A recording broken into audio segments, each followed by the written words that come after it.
Dirut PLN Darmawan Prasojo raih penghargaan Green Leadership. PLN borong 11 proper emas KLH 2025. Jakarta, 8 April 2026, Direktur Utama PT PLN, Persero, Darmawan Prasojo kembali menorehkan prestasi dengan meraih penghargaan Green Leadership Proper dalam ajang Anugerah Lingkungan Proper 2025 yang diselenggarakan oleh Kementerian Lingkungan Hidup. Penghargaan ini menjadi yang ketiga kalinya diraih, sekaligus menegaskan konsistensi kepemimpinannya dan transformasi hijau di tubuh PLN. Di bawah navigasi Darmawan, kinerja lingkungan PLN juga menunjukkan capaian yang positif. Sepanjang 2025, PLN berhasil meraih 11 proper emas dan 35 proper hijau dalam penilaian kinerja pengelolaan lingkungan. Capaian ini mencerminkan keberhasilan perseroan dalam mengintegrasikan berlanjutan ke dalam operasional bisnis. Penghargaan tersebut diserahkan langsung oleh Menteri Lingkungan Hidup Kepala Badan Pengendalian Lingkungan Hidup, Hanif Faisal Nurofik, yang mengapresiasi para pemimpin perusahaan atas kontribusinya dalam mendorong praktik bisnis berkelanjutan. Kepada teman-teman pimpinan perusahaan, CEO, Chief Executive Officer, diucapkan terima kasih yang luar biasa dari kami.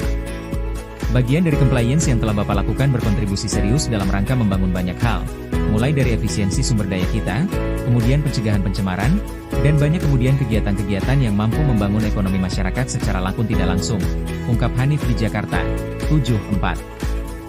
Menurut Hanif, Proper berperan sebagai kompas yang mengarahkan dunia usaha dalam menjalankan praktik bisnis berkelanjutan dengan prinsip ekonomi hijau. Ia menambahkan bahwa penganugerahan ini turut mendorong kinerja industri untuk melampaui standar kepatuhan terhadap peraturan lingkungan hidup. Hari ini jadi hari yang berbahagia untuk kita semua. Yang hadir di depan saya ini sejatinya adalah tokoh-tokoh yang kemudian memberi arah lingkungan hidup di nasional. Sekali lagi terima kasih, jelasnya. Pada kesempatan yang sama, Darmawan Prasojo menyampaikan rasa terima kasih atas penghargaan yang diberikan kepada perseroan. Ia menegaskan bahwa dalam 5 tahun terakhir, PLN terus mempercepat transisi energi bersih melalui pengembangan energi baru terbarukan, EBT, penurunan emisi, serta pengolahan limbah bernilai ekonomi. Terima kasih kami kepada Kementerian Lingkungan Hidup atas penghargaan yang diberikan. Bagi PLN, Proper bukan sekadar kepatuhan, melainkan akselerasi transformasi. Komitmen kami adalah menyediakan listrik andal yang memberi nilai bagi lingkungan dan kesejahteraan, ucap Darmawan. Darmawan melanjutkan, ke depan PLN akan terus memperkuat implementasi prinsip Environmental, Social, and Governance, ESG, mempercepat target Net Zero Emissions 2060, meningkatkan efisiensi operasional, serta memperluas program pemberdayaan masyarakat. Kami terus mendorong inovasi teknologi hijau, kolaborasi global, dan menjadikan keberlanjutan sebagai budaya kerja. Proper adalah momen bertransformasi dari sekadar compliance menjadi lead dalam transisi energi. Kini tugas PLN bukan hanya menyediakan listrik yang andal, tapi juga memastikan listrik tersebut semakin bersih, ramah lingkungan, dan memberikan nilai tambah bagi kehidupan masyarakat, ujarnya.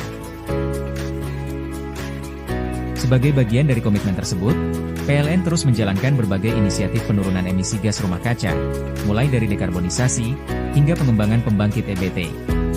Tercatat pada periode 2021 hingga 2025, PLN berhasil meningkatkan angka reduksi emisi dari 12,9 juta ton CO2 menjadi 51,1 juta ton. Perseroan juga mencatat kemajuan dalam pengembangan energi baru terbarukan yang telah mencapai sekitar 9,4 gigawatt GW pada 2025. Bukan hanya itu, PLN juga melakukan ekspansi pembangkit berbasis gas dengan produksi mencapai 33,7 terawatt-hour (TWh) pada 2025. Sementara itu, salah satu inisiatif dekarbonisasi, sejak 2023 PLN telah mengembangkan hidrogen dengan mengoperasikan Green Hydrogen Plant, GHP, pertama di Indonesia yang berada di pembangkit listrik tenaga gas dan uap, PLTGU, Muara Karang, Jakarta. PLN juga menjadi pionir dengan menghadirkan GHP pertama di Asia Tenggara yang memanfaatkan energi panas bumi, lokasi di pembangkit listrik tenaga panas bumi, PLTP, Kamojang, Jawa Barat pada 2024 kini. Kelebihan produksi hidrogen di pembangkit listrik PLN yang sebelumnya tidak dimanfaatkan, telah dikembangkan dan menjadi GHP yang tersebar di 22 lokasi di seluruh Indonesia dengan total kapasitas mencapai 203 ton per tahun. Kedepan, pemanfaatan green hydrogen dapat semakin dioptimalkan sebagai co-firing pembangkit listrik tenaga uap, PLTU, bahan bakar transportasi ramah lingkungan, serta kebutuhan di sektor industri. Harapannya, inisiatif-inisiatif yang kami jalankan ini bukan hanya berdampak positif terhadap pelestarian lingkungan, namun juga dapat memberikan multiplier efek dengan mendorong terciptanya lapangan kerja, memperkuat lokal, serta mendukung pembangunan infrastruktur nasional, pungkas Darmawan. Terima kasih sudah menonton. Jangan lupa like, subscribe dan klik tombol lonceng jika Anda menyukai berita kami.